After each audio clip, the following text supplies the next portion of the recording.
with its individual self as well as self with capital S. I realized that it is all about connection, realization, and awareness. So I understand that I should focus more on the notion of self. So tonight we are going to see if we love ourselves, what is the result? When the word love comes up, romantic love is the first thing that will pop up in our minds. However, the word love seems to cover a wide variety of feelings, attitudes, and behavior. So here I want to categorize the concept of love into forms and types. There are different types of love to consider, such as charity, empathy, bliss, goodwill, faith, respect, worship, devotion, understanding, amicability, passion, and compassion. Excuse me, Dr. Leyla. Yes. Sorry to interrupt. It says this. Is this the slide? This just says self-love. Do you have another slide to show? Just a question. Of course. So you cannot see my slides? No, it. I suppose the question is you're talking. This is not my slide. So just So how should I? you just go to your current slides, the one that you want, and then you share that screen. Oh, I'm sorry. That was okay. Ah, yes, this one. Okay.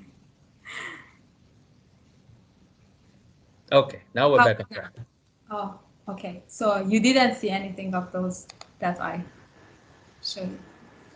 Okay, so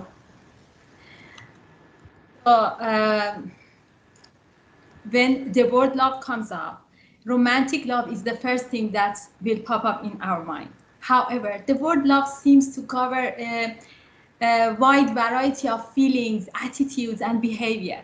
So here I want to categorize the concept of love into forms and types.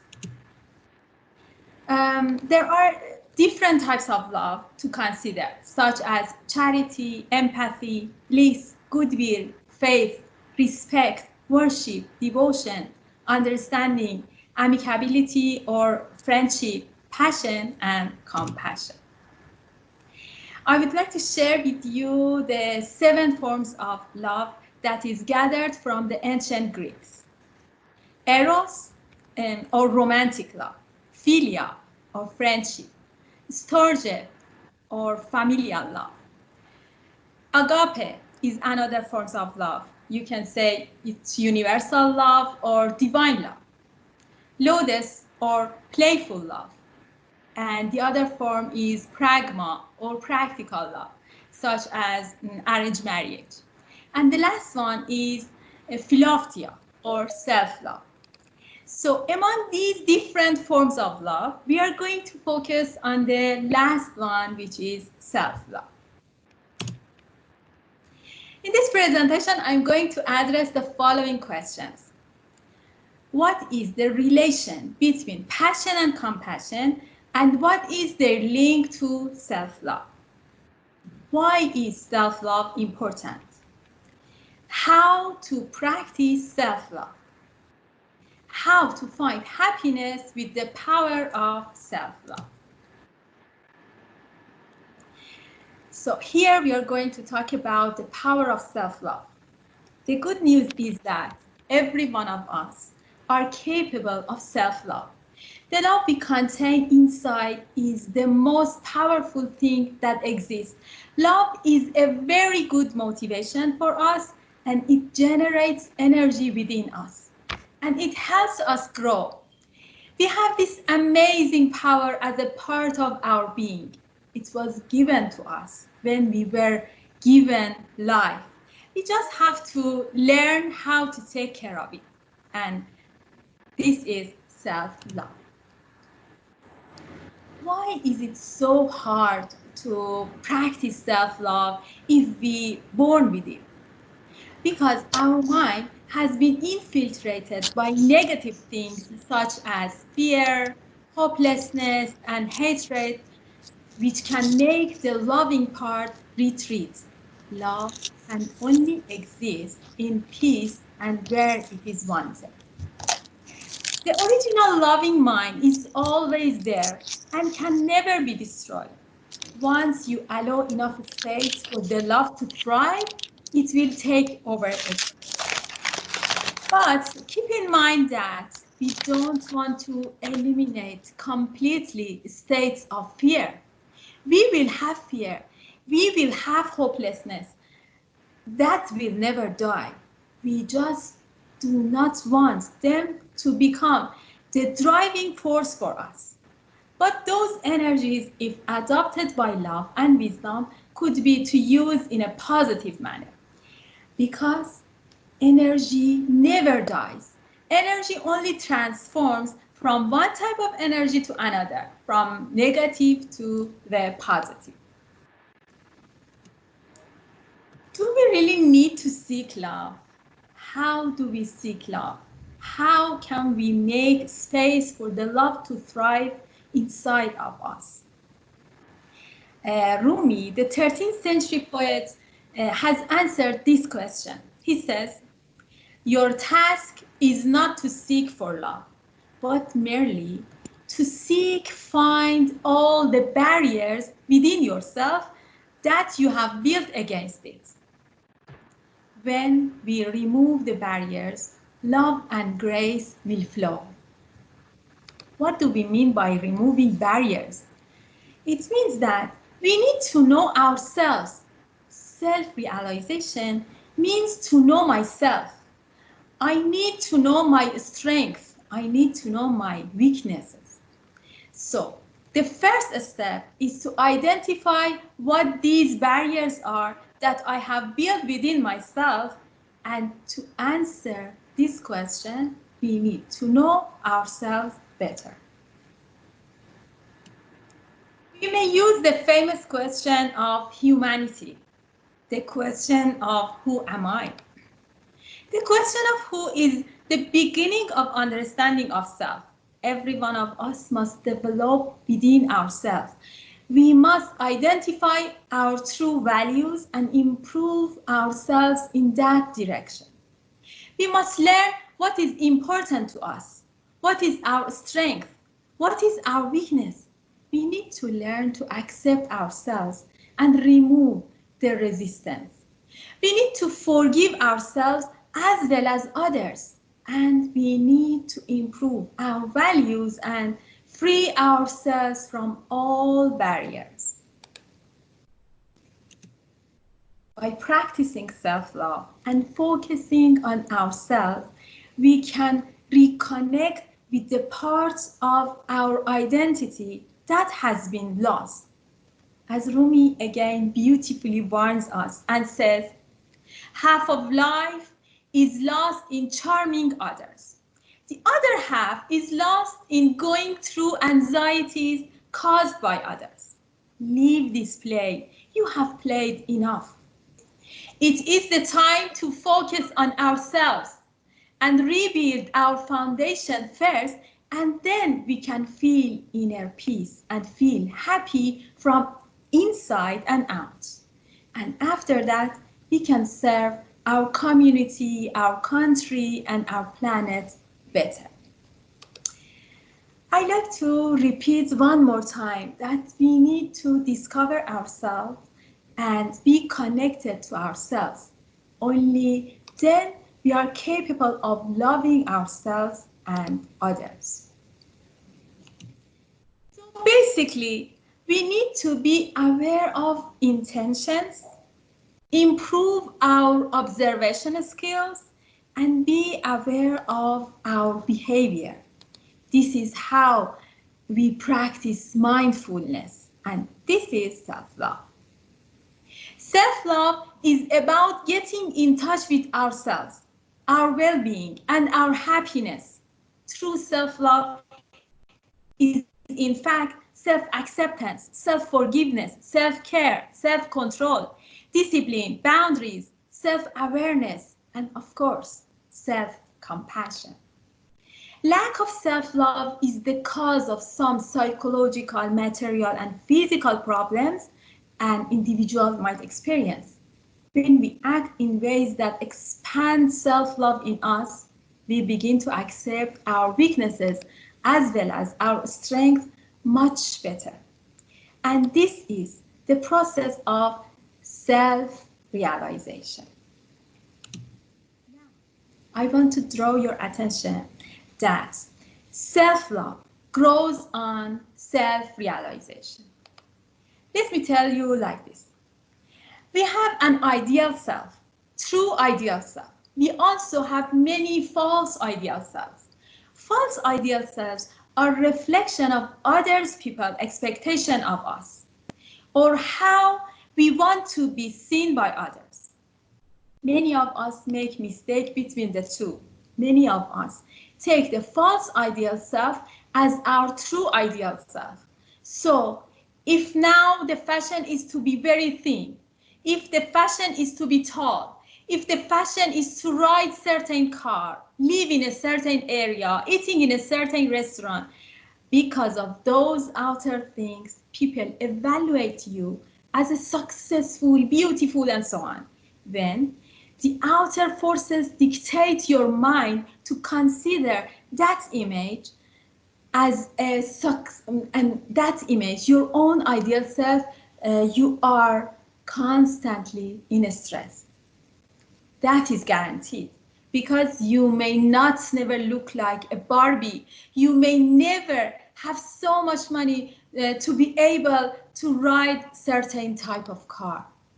In fact, those outer ideal selves contribute to your self-destruction. That is why it is extremely important to find our true self. Self-realization in a true sense. What do I mean by that? If we know our true self, we can imagine what is our own perfection. What is my perfection look like? My perfection does not look like others people's perfection, because we are unique people. Each of us is a unique entity. Our plants. If I am, let's say, one piece of a rambutan fruit, but I see everyone likes durian or apple, I am always sad about my being, because durian is more expensive or apple more crunchy, but I might be less expensive or softer than an apple or a durian. If I am a rambutan and I try to identify as a characters of another fruit that are not my own, I am doomed to be sad for eternity. However, if I understand that I am unique, I am beautiful and sweet and have my own value, I can appreciate that I am not like any other fruit, like apple, orange, dates, or grapes, or whatever. Then I can imagine what is the best version of a rambutan that I can seek to be. This is self-realization. Self-realization is looking for your own unique identity and trying to perfect the version of your true, authentic self. Then you can walk towards achieving the best of you. That is why self-realization is essential. Because first you identify who you are, not what others tell you that you should be. Then you understand what your seeds is. Then you can understand what your perfect manifestation, your ideal version of yourself looks like. In a nutshell, self-love is a tool that can help you change your mindset regardless of what's happening around you. That means simply being aware of how you're feeling and what makes you feel better. And no two people are the exact same when it comes to what makes them happy. The satisfaction level is different. So keep in mind that self-love is something that is unique to each person. Self is like a seed. Self-realization means identifying what unique species or plant or flower you actually are. It is your true self. Only when you get better at identifying your true self, you can imagine what is your ideal self will be. That means if you understand you are an apple, you imagine a perfect apple, a juicy apple full of nutrition. But you cannot be banana or orange. You cannot expect an apple to be banana. So self-realization means having perfect knowledge of who you are. Based on that self-realization, you can imagine your ideal self. So you have a point of departure, which is the seed, and your destiny, which is a perfect fruit of your own type. The rest is a roadmap for that to become.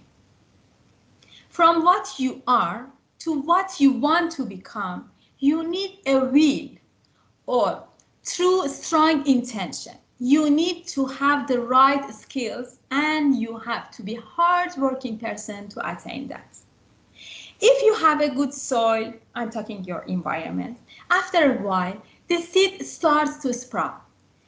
If your environment is toxic, it will be harder to grow in your perfect image and you may even lose your identity along the way. Many or even most of us now need unique tools to remove the toxicity from our soil so that our seed will grow again and we become aware of who we really are. When you have right soil, you can realize better what kind of species you are. So, self is seed and self-realization is the soil. Now we come back to love. Passion or enthusiasm, compassion and kindness towards yourself is not caused by anything and it comes naturally. It is important to know that compassion is beyond kindness. Most human beings need more than kindness. They want acceptance. They want respect. They want to be loved. They look for compassion. Compassion is an all-encompassing passion. And self-compassion is giving all these things to yourself. Now I want to make it clear what I mean exactly by passion and compassion and how we are going to apply the amazing energy of passion and compassion to ourselves. Passion is a feeling of intense enthusiasm towards or compelling desire for something. Every one of us has the capacity to experience the energy of passion. We may describe passion as something that we feel strongly about or it excites us. Our passion is an activity, goal, or cause that we care about so much that we are willing to suffer for it. For making clear exactly what passion is, I will use the example of perfume and lavender flower. When you wear perfume with a nice aromatic smell, it lasts no more than 48 hours. But when you carry a living lavender with you, the scent is everlasting. When you use your passion for others, it is like the perfume. When you can harness your passion inward towards self-love, nourishing yourself, your energy will be everlasting like the living lavender. And others can still benefit from the lovely scent. So here we are trying to carry the original flower that has a permanent smell instead of wearing a perfume with a temporary smell that will go away after one day. That living lavender inside us metaphorically, is our passion. So, be the source of aroma. To better understand this concept, let us use a garden as metaphor. Imagine that you are a gardener and your garden is your soul with seeds of identification, which are planted at the time of birth. You are responsible for taking care of your own beautiful garden. A gardener wants a productive garden, full of healthy plants, tasty fruits, and lovely flowers. Each of us is born with his or her own unique seeds. As we grow up, influenced by various factors, we learn how to judge our seeds. I'm talking about our potentials and treat them. Some seeds we nurture with excitement, while some other seeds are left unattended, and as a result, they won't grow properly, and eventually we may lose them. That is why some plants in our gardens look healthy and beautiful, while others appear weak, as if they are going to die. A good gardener cares for the garden in its entirety. Being a good gardener means practicing self-love. Here comes the role of passion. With the power of passion, we make our garden a focus of our passion, utilizing our passion, learning proper skills, and with dedication, we will have a fruitful garden. Our entire being is full of gifted seeds. We need to treat them with care so we can bloom. To feel inner happiness and attain inner peace, we need to take care of our seeds. Self-love comes to help rebuild and develop the garden of our being. The energy comes from passion and spreads in compassion. A meaningful life is like having a productive garden. A flourishing garden is in itself a great motivation. It is our life asset. If we feel unhappy or drained, it is a sign that we have not been practicing our gardening duties successfully. A good gardener is devoted to his garden. He is skilled and disciplined. He protects his garden by setting boundaries, because outsiders may come and damage young plants or pick up unripened fruits or take away what is not theirs. A happy and fulfilled gardener is both protective and generous. It is he who decides what to give and when to give and to whom he will give his garden's produce. The important thing is to maintain a healthy garden. Self-love, like gardening, is a lifetime process. Therefore, when we treat ourselves the same way we treat our garden, our spirit and body will remain happy and refreshed. Such a person is transformed to an authentic medium of love, kindness, and compassion. They can give without depleting themselves, and this is the power of practicing self-love. What are the tools to practice self-love?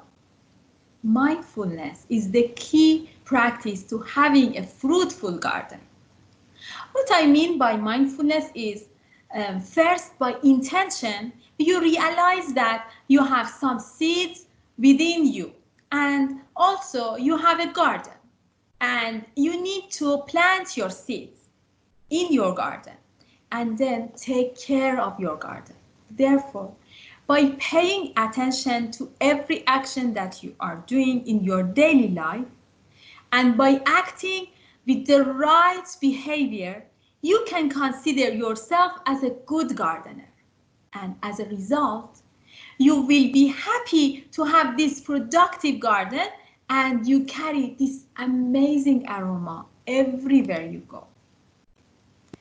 So if these three, intention, attention, and action, are pure, attentive, and skillful, and they are in harmony, they can give the best result. The best result, not only outer result, but inner result. That means you are working towards your self-peace as well as for the good of others. So let's talk about these three, intention and attention and action, a little bit more. What do I mean by intention? We always see charities as a good actions, whereas action without right intention will not get us to desired outcome of true happiness. If I am helping someone through charity to gain something for myself or to be famous, then I am not doing that with the pure intention of charity. And genuine happiness will never result. Instead, the action acts as a poison in our garden. The first thing that I must ask myself is that why I am doing this.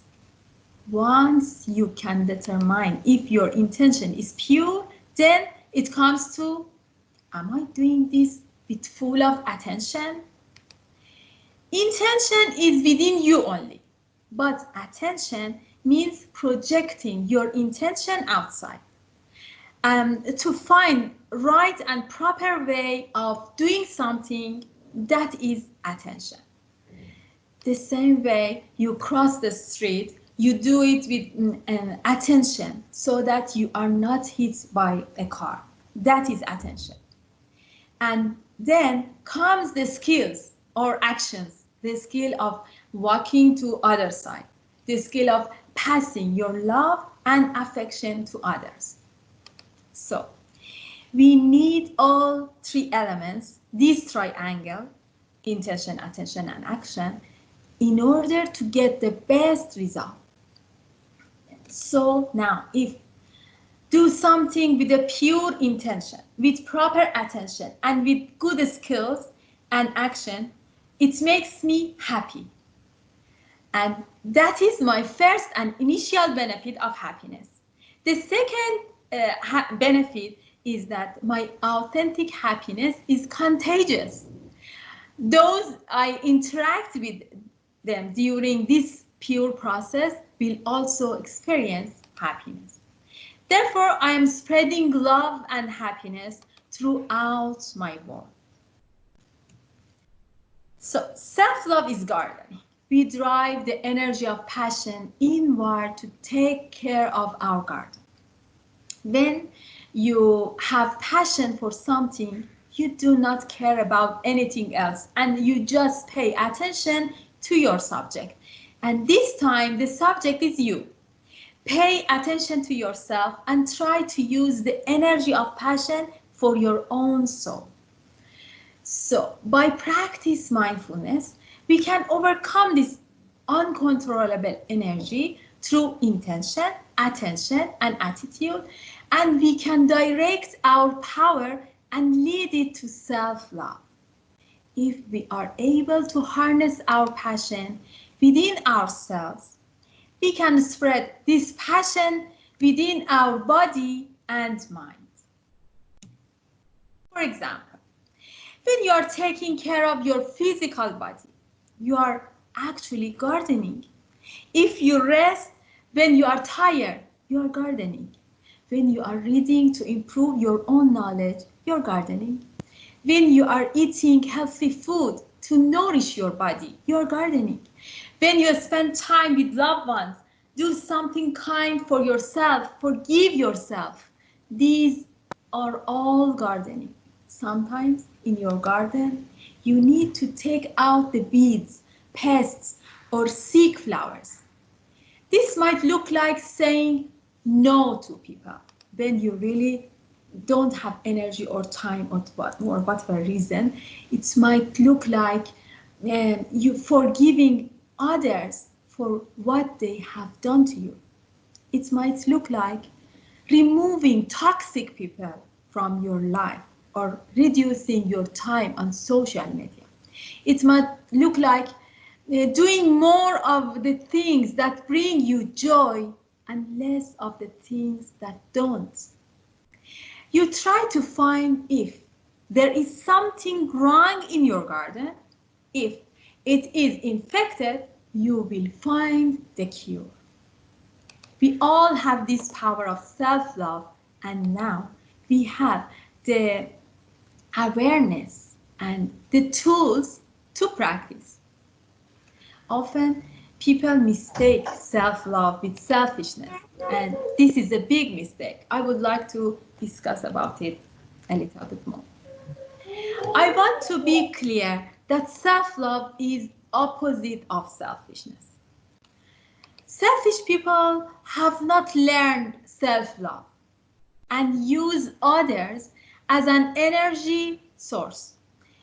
Often, selfish people are insecure, while those with self-love stand on the platform of abundance, ready to give compassionately. Practicing genuine self-love can help change our mindset for the good. A person with self-love has an abundance of positive energy source for themselves and don't need to take from others. One who is filled with love and compassion is like a healthy gardener. He knows how the well-being of the plant depends on his own well-being. What about selfish people or selfish behavior? People who think about their own well-being without thinking about others' needs.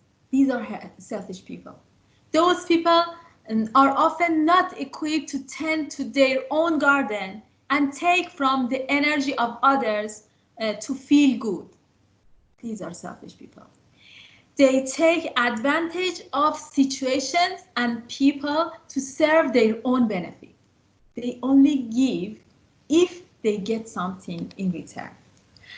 They often don't have compassion. Self-love should not be mistaken with narcissism, as narcissists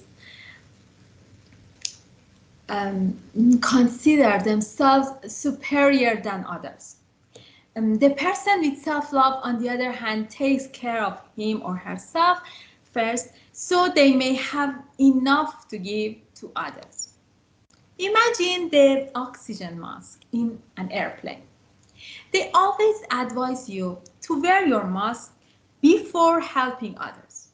This is a great metaphor for self-love. You must wear your mask and receive oxygen in order to be alive to help others with their mask. If you help others first, you may die and can no longer help anyone. This is not selfish. Selfish would be wearing your mask and taking the mask of those around you to receive their oxygen as well. Now let's talk about the power of self-compassion, as self-compassion is a pillar of self-love. Regardless of our past, compassion can help us rediscover our dignity and our purpose today. Like a guiding light, self-compassion allows us to face our darkness. Self-compassion involves treating ourselves as a dear friend who has a hard time. By practicing self-compassion, we realize that we can be on our team instead of being our enemy. I'm sure we have all experienced this. We fail at something and feel terrible and worthless, and our self-talk becomes negative. However, if our dearest friend faced the same failure we would talk to them with understanding and compassion. We need to be that cheerleader and shoulder for ourselves, and that is self-compassion. If you're wondering how to be kindness with yourself, I have a good news for you. It is mindfulness.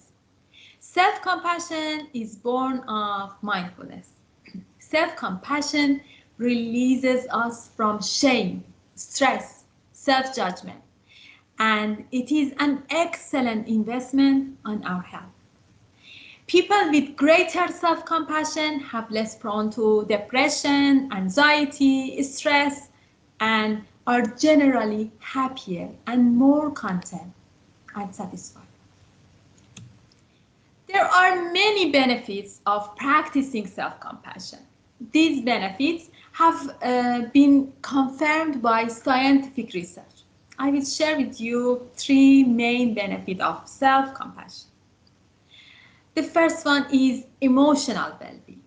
People who are self-compassionate tend to have a better outlook on life. They know they are taking good care of themselves, so they are happier and feel better about themselves. In general, they love themselves, but not in an egocentric way. They love themselves in the same way, that they love their partner or family member. They love themselves unconditionally. The second is physical well-being. Self-compassion leads to a better lifestyle and therefore a better health. People who cultivate self-compassion eat healthy, engage in physical exercise or activity, and good hygiene. By taking good care of themselves, they avoid the negative consequences of neglect or abuse of their body on their health. The third one is mental well-being. Self-compassion also leads to better mental health. Self-compassionate people know how to manage stress and are able to focus better. They are more optimistic, motivated, and feel a greater social connectedness. Self-compassion is not self-pity.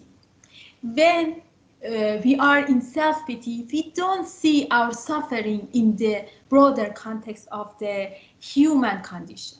Therefore, we feel alone in our problems. When we have self-pity, we tend to have a narrow vision and will not see the bigger picture. Therefore, we will often feel like we are alone in dealing with our problems. And self-compassion is not self-indulgence. Remember, self-compassion is about taking care of our health and not indulging emotional satisfaction. Some things that are good for us may not be pleasurable, such as dieting or quitting smoke. Some people may be afraid to do something that is truly for their benefit because they're afraid of failure. Self-compassion not only provides you with motivation for change and growth, but also with the ability to accept yourself when you fail. There are three elements of self-compassion according to Christian Neff. These three important skills are kindness, common humanity, and mindfulness. The first element, self-kindness, or treating ourselves like we would treat a dear friend. The second element of self-compassion is common humanity. Common humanity helps us to recognize that other people also suffer the same as us, such as getting a divorce or getting stuck in traffic. The third element of self-compassion is mindfulness. We need to be aware of pain before we can heal it. Mindfulness provides non-judgmental states of consciousness. It helps us see our pain clearly and choose to comfort and calm. Mindfulness is learning to be in the present moment without judgment. And finally, we come to the last slide. Here I have tried to briefly summarize what we have so far discussed about the path of self-love and its various stages. The first and the most fundamental stage in this lifelong journey is self-realization. Self-realization means realizing who you are and where you stand. What is your relation to your surrounding? And the second stage is picturing in your mind the ideal version of you.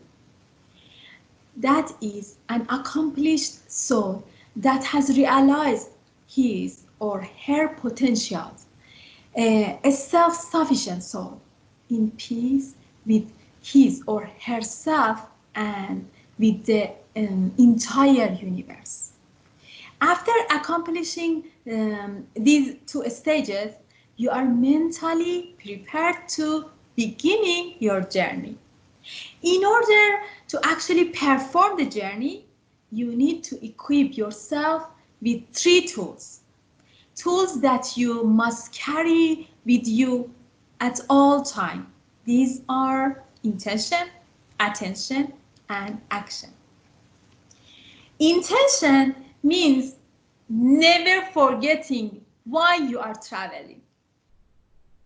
Attention means being present and aware about yourself, who you are, as well as your surrounding. I'm talking about your environment, people, nature, at all times. And action. Action is every step you take, every word you say, every gesture you make, and everything you do. They must all be in accordance and in harmony with your true self. And eventually, you shall reach your destination. You know how now you know you have arrived when your imagined goal, the idealized version of you, has manifested.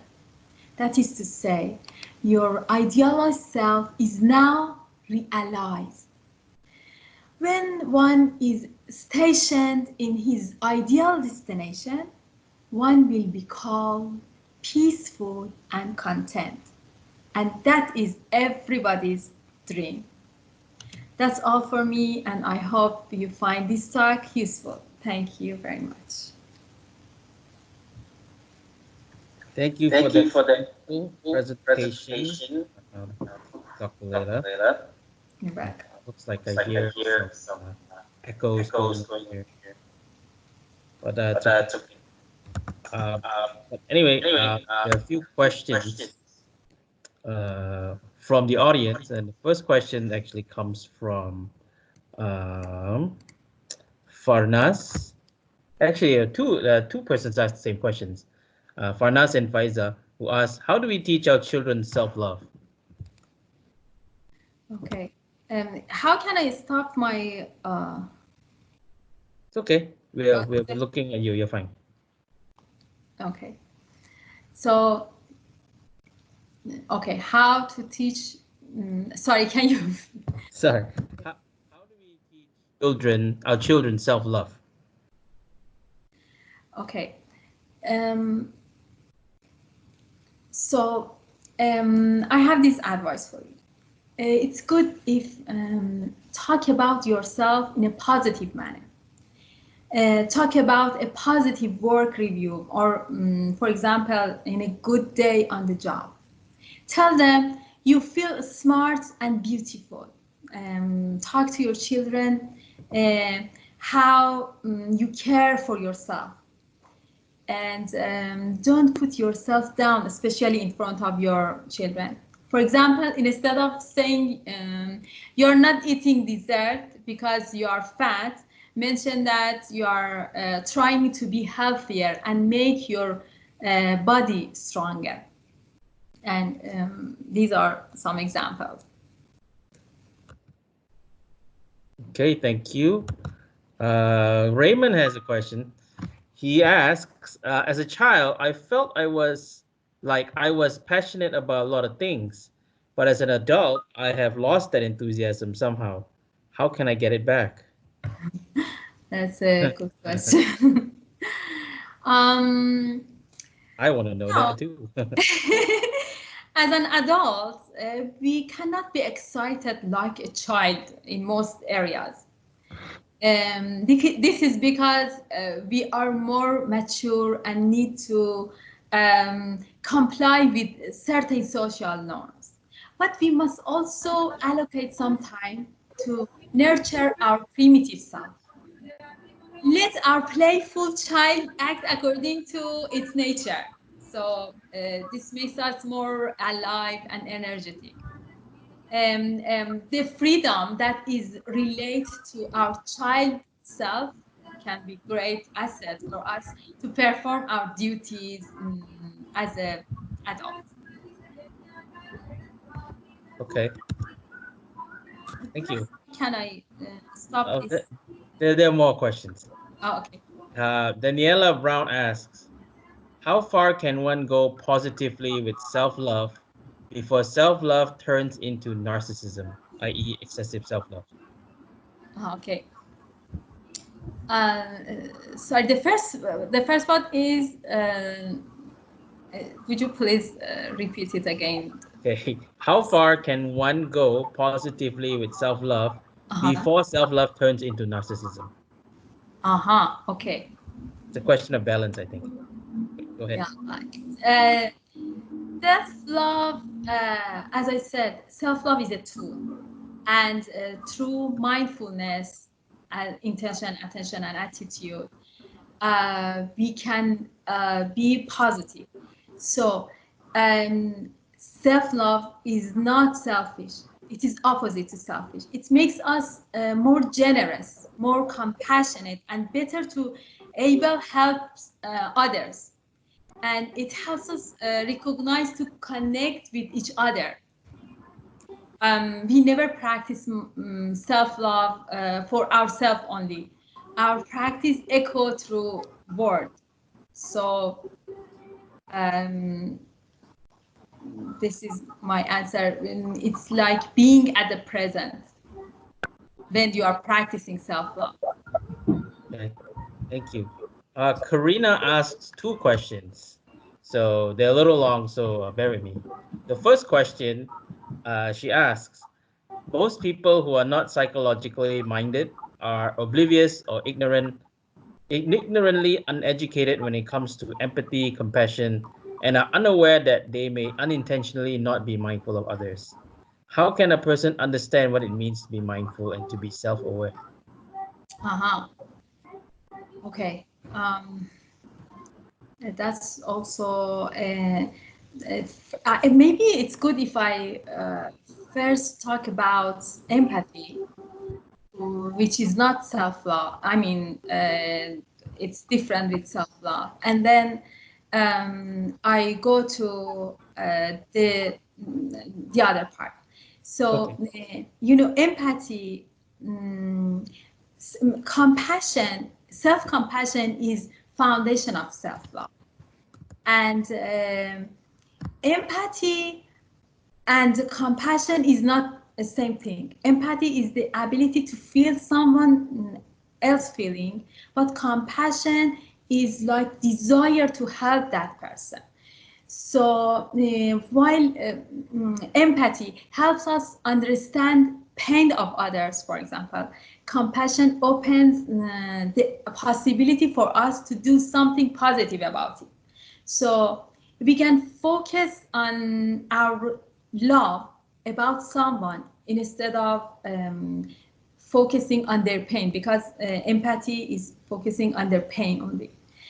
As we shift from empathy to compassion, we create feelings of connection and turning negative feeling, which is pain, to positive feeling, which is helping. It seems like an emotional alchemy, and through practice, we can transform pain again and again.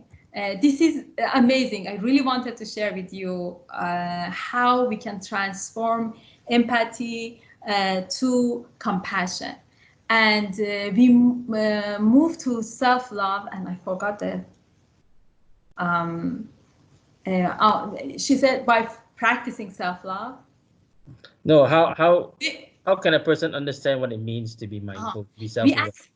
mm, by practicing self-love too, we increase our clarity. I mean attention, and we pay attention to our feeling in our day-to-day life. We accept situations as they are, not we want them to happening, but those situations has already happened. We just accept it. Through acceptance, we can see the situation clearly. When we see things clearly, we respond to them effectively. Practicing self-love enriches us in all our moments, good or bad moments, big or small. It's not only help us through tough time, but also increase and extend our joyful moments. So this is the power of self-love. All right, thank you. Karina's second question is, as humans, it is easy for us to have compassion for others. For victims of bullies and abuse, the trauma of their experience have made them their own worst critics. They have become unkind to themselves. What are the first steps to self-love and self-compassion for these victims? Oh, okay. um, okay, it's a long question, and I need a. I think self-love is, as I said, self-love is a tool that can help uh, us change our mindset regardless of what's happening around us. That means simply being aware of how we are feeling and what makes us feel better. Um, if we feel happy inside, so we are practicing self-love. So by um, um, maybe I forgot the complete uh, question. Uh, I mean no, about bullying. she's mainly asking for people who have endured pain and hurt for their whole lives. Uh-huh. What are the first steps to regain that self-love, basically? Yeah, it is mindfulness. Yeah, Mm, I give you the tools. So it's all about the three pillars of mindfulness are intention, attention, and action. Intention, which puts us why are paying attention. So this is the first step. Attention will help us stable and stay focused in the present moment. An attitude which guides us how we pay attention. So intention, attention, and attitude, they work together so we can see clearly and respond wisely to each moment of life. So it doesn't, I mean, if you are strong, no one cannot come to your garden. You are a good okay, gardener. very good. Thank you. You. Uh, we have a question from Gol Bahar, and the question is self-compassion the same as self-esteem?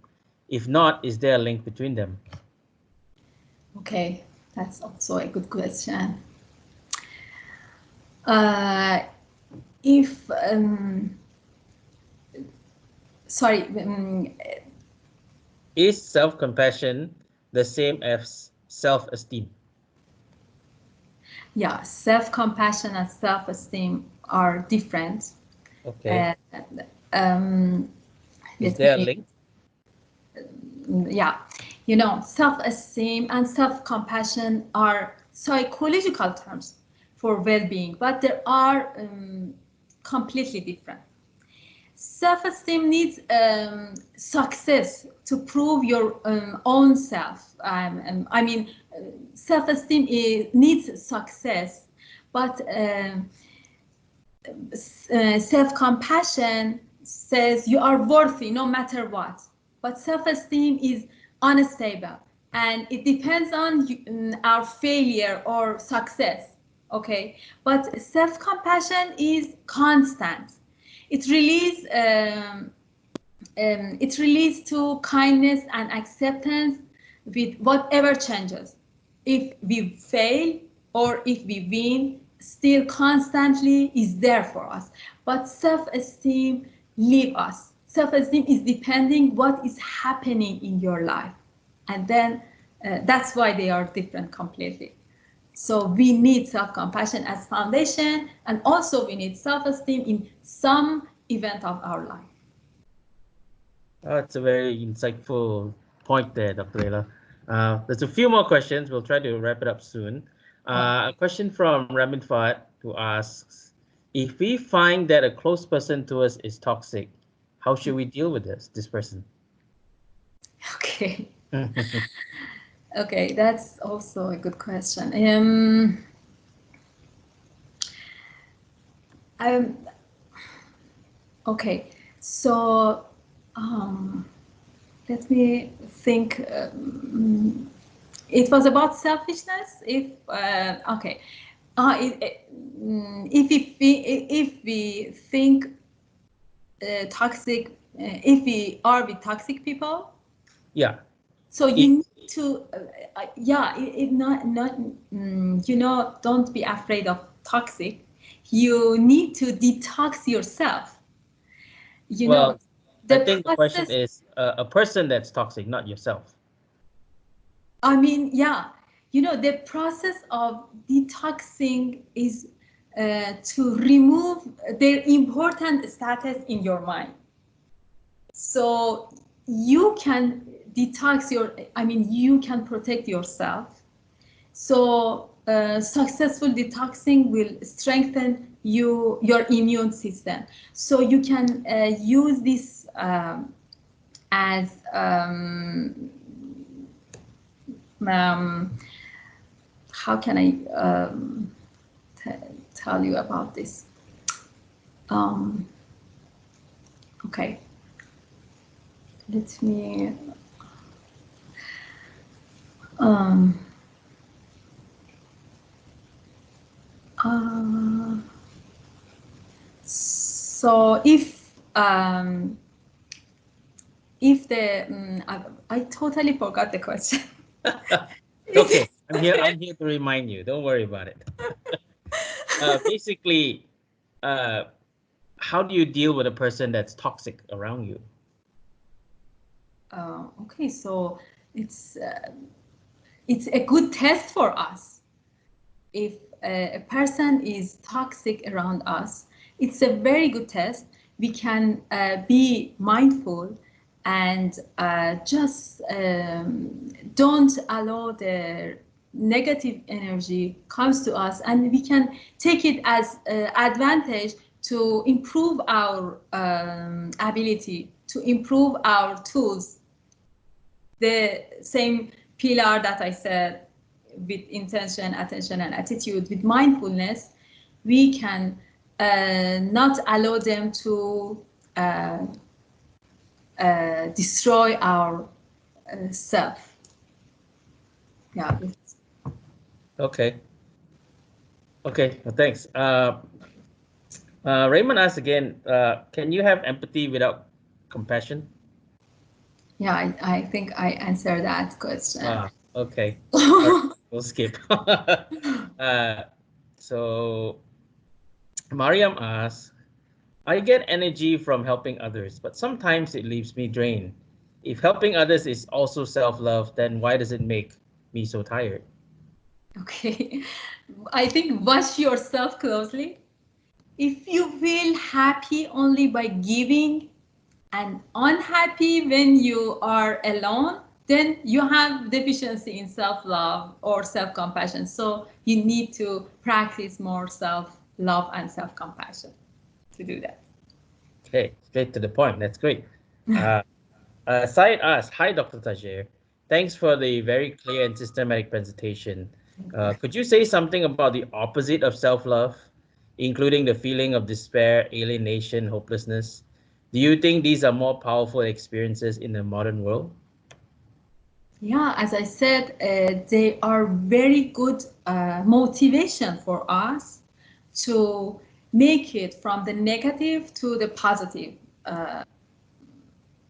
energy.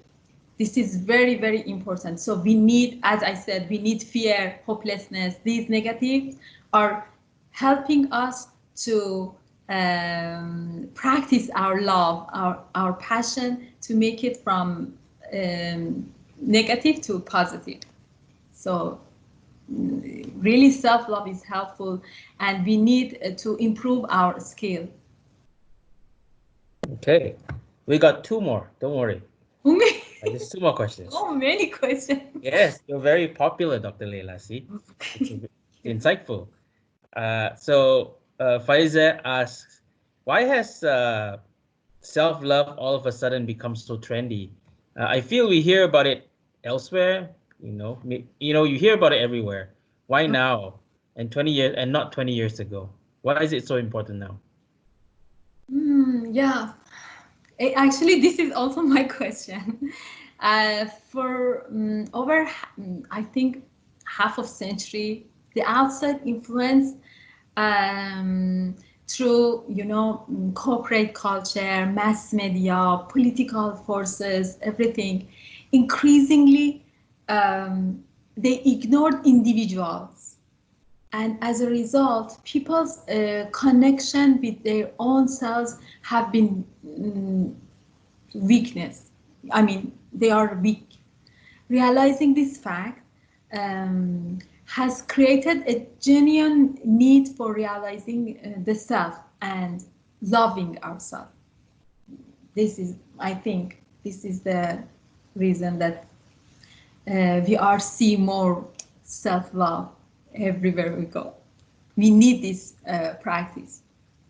Before we people knew how to practice self-love, it comes naturally.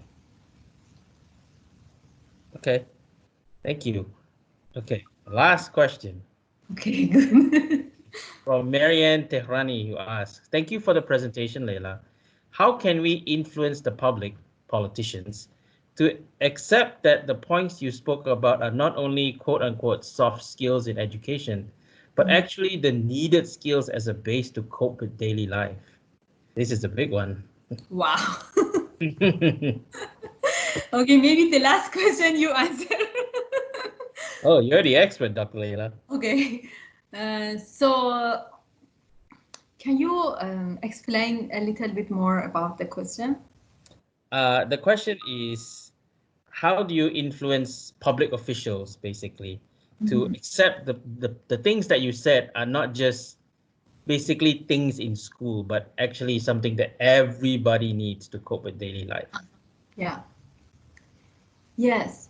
Actually, we really need practice this. I mean, every each of I mean not everyone, each of us, we need to practice ourselves, every one of us. And if we practice self-love, then if we love ourselves first, then we can love others, and then it is contagious, as I said. So, and in this way we can spread love and compassion and passion to all the world. So I this is my dream actually, to see everyone love each other, and we don't see this violent, and we see peaceful world. Yeah. So Yes. Oh, actually, look, we got one last question. This will be the last one, okay? Because okay. we're running a little bit over the time limit. This is from Dr. Malini, our staff member, who asks, "Is it possible for someone practicing self-love, compassion, slip into self-pity?" Self-love is not self-pity. So, uh, it is when you are practicing self-love, you feel happy inside, and the you can tell. I mean, um, if you are and you have anxiety, depression, if you are not feel happy, so you are not practicing self-love. If you are saying that oh, it's self-pity, it is not self-love. Self-love, when you are practicing self-love, you're proud, and it is your mind is very clear. You a little, the process is like this: you pause, you breathe, you smile. So I don't see this is as self-pity at all. Okay, thank you. Well, you've certainly given us a lot of food for thought tonight. There's no more questions, so uh, thank you again for your time, Dr. Leyla, and we thank you for all who've attended. Before you go, please, we appreciate your feedback, and if you could just use your phone and scan the QR code, and take some time to do the evaluation form, we would surely appreciate it. So thank you for your time, Dr. Leila. Thank you Raymond, if so you'd like to much. take over. Yes, thank you, everybody. Thank you, Dr. Layla, Dr. Kate. It was a wonderful session. Very, very insightful. I've certainly learned a lot. And as one of our listeners, one of my colleagues, Stephen Wu, suggested, why don't we have a self-love day or a compassion day at a place of work? I think it's a great idea, Stephen. Very good idea. So, Kate, maybe you want to suggest this soon enough in the next WIP. Sure, we can think about that. Okay. Thank you everybody for sharing. Yes. Thank you everybody for giving us your time for the past 1 hour. We will hope to have more sessions later on with the Department of American Canadian Education.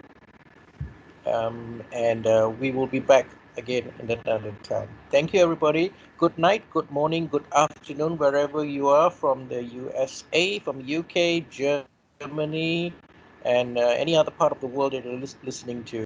Thank you very much. Bye bye. Thank you. Thank you. Thank Bye. you.